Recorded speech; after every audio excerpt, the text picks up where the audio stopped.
ইতিহাসের চাকা কখনো থমকে থাকে না। আজ 17 মে বাংলার ইতিহাসে এক অবিস্মরণীয় দিন, শেখ হাসিনার স্বদেশ প্রত্যাবর্তন দিবস। 1981 সালের এই দিনে স্বজন হারানোর সীমাহীন বেদনা বুকে চেপে সব বাধা বিপত্তি উপেক্ষা করে প্রিয় মাতৃভূমিতে এসেছিলেন জাতির পিতা বঙ্গবন্ধু শেখ মুজিবুর রহমানের কন্যা শেখ হাসিনা। সেদিন আকাশ ভেঙে বৃষ্টি নেমেছিল, প্রকৃতি অঝরে কেঁদেছিল, যেন সেই কান্না ছিল দীর্ঘদিনের পরাধীনতা আর শোকের অবসান। বাংলার মানুষ সেদিন পেয়েছিল তাদের আশার আলো, গণতন্ত্রের নতুন দিশারি। কিন্তু আজ 2026 সালে দাঁড়িয়ে যখন আমরা পেছনের দিকে তাকাই, তখন প্রশ্ন জাগে, শেখ হাসিনাই কেন বাংলাদেশের উন্নয়নের একমাত্র কাণ্ডারি? কেন আজ শেখ হাসিনাহীন বাংলাদেশ দিশেহারা? কেন সাধারণ মানুষ আবার তার ফেরার প্রতীক্ষা করছে? আজ আমরা বিশ্লেষণ করব শেখ হাসিনার সেই জাদুকরী নেতৃত্ব, যা তলাবিহীন ছুরির অপবাদ ঘুচিয়ে বাংলাদেশকে বিশ্বের দরবারে এক অনন্য উচ্চতায় নিয়ে গিয়েছিল। আর আপনাদের সঙ্গে আছে আমি সাজ্জাদ কাদির। আশা করব আপনারাও শেষ পর্যন্ত এই ভিডিওর সাথে থাকবেন। শেখ হাসিনার নেতৃত্বাধীন 1996 থেকে 2001 এবং 2009 থেকে 2024 এই সময়কাল ছিল বাংলাদেশের অবকাঠামোগত নির্মাণের স্বর্ণযুগ। গত 16 বছরে বাংলাদেশে যা ঘটেছে তা আগে কেউ কল্পনাও করতে পারেনি। পদ্মা সেতু, এটি কেবল ইট পাথরের সেতু নয়, এটি আমাদের আত্মমর্যাদার প্রতীক। নিজস্ব অর্থায়নে নির্মিত 6.15 কিলোমিটার দীর্ঘ এই সেতু দক্ষিণ পশ্চিমাঞ্চলের 21টি জেলাকে সরাসরি সংযুক্ত করে অর্থনীতির চাকা বদলে দিয়েছে। এর সুবিধাভোগী আমি নিজেও।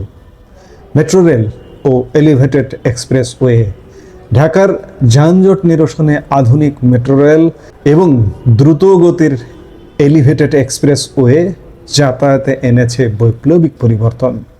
বঙ্গবন্ধু টানেল, দক্ষিণ এশিয়ার প্রথম নদীর তলদেশ দিয়ে নির্মিত এই টানেল চট্টগ্রামকে দিয়েছে ওয়ান সিটি টু টাউন এর গরিমা। রূপপুর পারমাণবিক বিদ্যুৎ কেন্দ্র, বাংলাদেশকে পারমাণবিক ক্লাবের সদস্য করার মাধ্যমে দীর্ঘমেয়াদী জ্বালানি নিরাপত্তা নিশ্চিত করেছেন তিনি।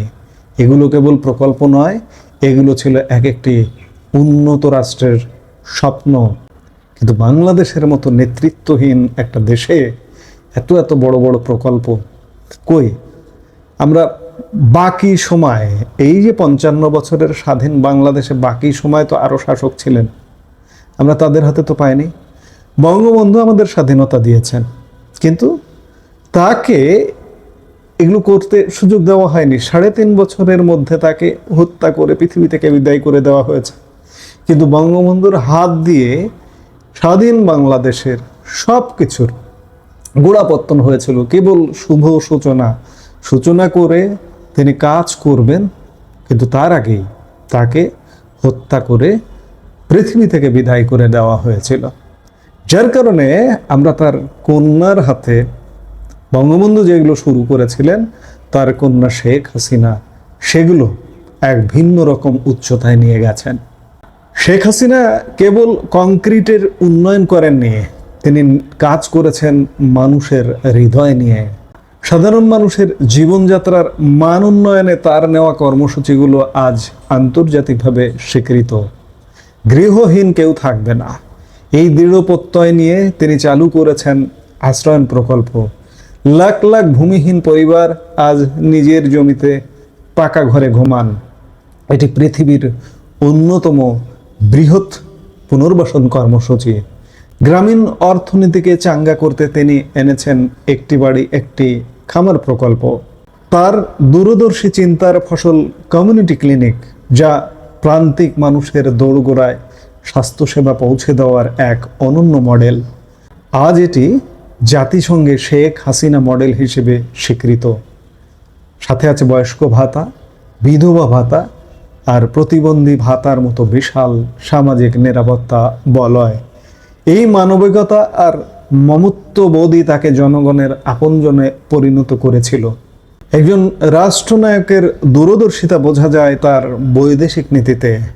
ভারতের সাথে দীর্ঘদিনের ঝুলে থাকা সমস্যাগুলো সমাধানে তিনি যে সাফল্য দেখিয়েছেন তা ইতিহাসে বিরল।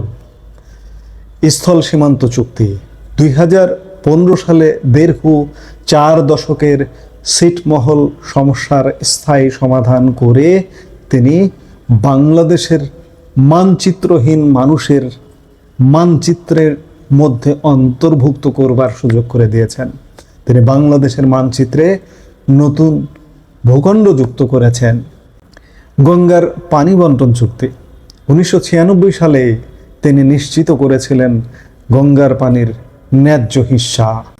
এবছর তার মেয়াদ শেষ হতে যাচ্ছে। এখন ক্ষমতায় বিএনপি সরকার এই গঙ্গার পানি বন্টন চুক্তিটায় যথাযথ আমাদের অধিকার অনুযায়ী করে দেখাক, আমরা সাধুবাদ জানাবো। করে দেখতে চাই। এই ডিসেম্বরে ম্যাচ শেষ হতে যাচ্ছে, সেটি এখন আমরা দেখার অপেক্ষায় আছি। সমুদ্র সীমা জয় ভারত ও মিয়ানমারের সাথে আইনি লড়াইয়ের মাধ্যমে 1,18,813 বর্গ কিলোমিটারের বেশি সমুদ্র সীমা অর্জন করে তিনি ব্লু ইকোনমির দুয়ার খুলে দিয়েছেন। একই সাথে পার্বত্য চট্টগ্রামে 2 দশকের সংঘাতের অবসান ঘটিয়ে 1997 সালের শান্তি চুক্তি এবং রোহিঙ্গাদের আশ্রয় দিয়ে মাদার অফ হিউম্যানিটি উপাধি লাভ তাকে বিশ্ব নেতার আসনে বসিয়েছিল। শেখ হাসিনা বাংলাদেশকে ডিজিটাল থেকে স্মার্ট বাংলাদেশে রূপান্তরের স্বপ্ন দেখিয়েছেন।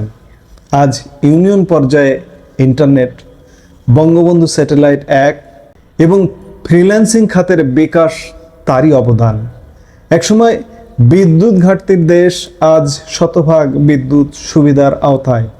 বৈজ্ঞানিক চাষাবাদের মাধ্যমে দেশ আজ খাদ্যে স্বয়ংসম্পূর্ণ।